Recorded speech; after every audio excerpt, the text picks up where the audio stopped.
In the vast expanse of the heavens, before the creation of mankind, there was perfect harmony. The angels of God, beings of light and power, served their Creator with loyalty and joy. They sang praises, fulfilled divine commands, and stood as messengers of truth and guardians of creation. But somewhere within that divine order, pride was born. His rebellion would shatter the peace of heaven and forever change the course of human history. This is the true story of the fallen angels in the Bible, a story of pride, defiance, and the ultimate struggle between good and evil. The story begins with Lucifer, whose very name means light bearer. According to the book of Ezekiel 28:12-17 and Isaiah 14:12-15, Lucifer was one of the most exalted of all God's creations. The Bible describes him as full of wisdom and perfect in beauty. He walked among the fiery stones, adorned with precious jewels, and was anointed as the guardian cherub.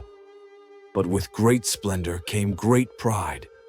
Lucifer began to see his own beauty and power as reasons to elevate himself above his Creator. The book of Isaiah captures his ambition in these words: "I will ascend to the heavens. I will raise my throne above the stars of God. I will make myself like the Most High." This desire to dethrone God was not just arrogance, it was rebellion. Lucifer's heart became corrupted by pride, and he sought to convince other angels to join him in his revolt.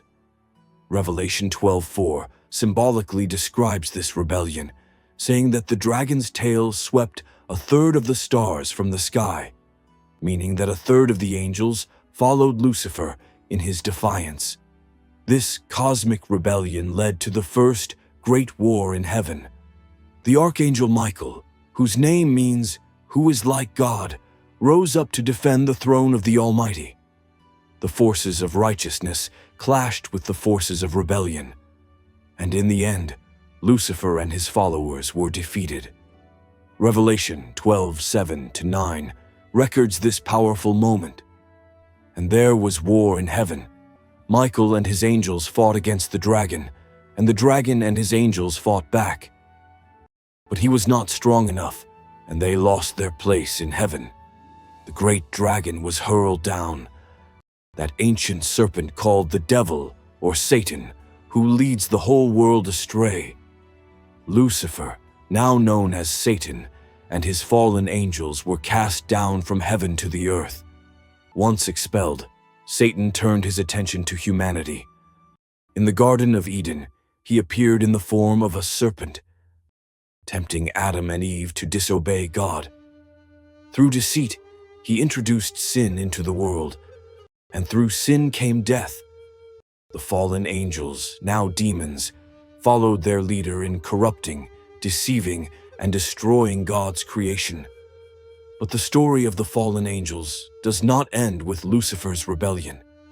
The Bible hints at another event. Genesis 6:1-4 presents a mysterious account.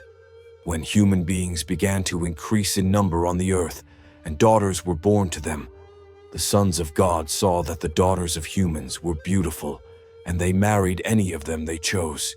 This act of rebellion produced offspring known as the Nephilim, described as giants and mighty men of renown. The Book of Enoch names these angels as the Watchers, who were supposed to observe humanity, not interfere with it. The Watchers taught mankind forbidden knowledge that led humanity deeper into sin. According to the Book of Enoch, this corruption so grieved God that he decreed judgment upon both the fallen angels and humanity. This aligns with the biblical account in Genesis 6:5-7, where God saw that the wickedness of man had become great on the earth, and he resolved to bring the great flood to cleanse it. Before the flood came, God sent the archangels, Michael, Gabriel, Raphael, and Uriel, to bring judgment upon the fallen angels. Enoch 10 describes how the rebellious watchers were bound and cast into the depths of the earth, into a place of darkness and imprisonment, awaiting final judgment. This echoes what is later affirmed in 2 Peter 2:4. These passages reveal that not all fallen angels were left free to roam the earth.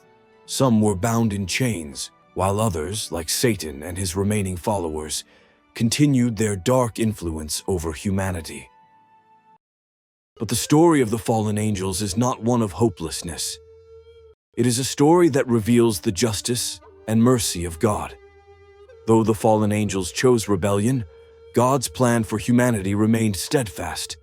Through Jesus Christ, redemption was made possible. When Jesus walked the earth, he demonstrated his power over the demonic realm repeatedly. He cast out evil spirits, freed the oppressed, and declared victory over Satan's kingdom.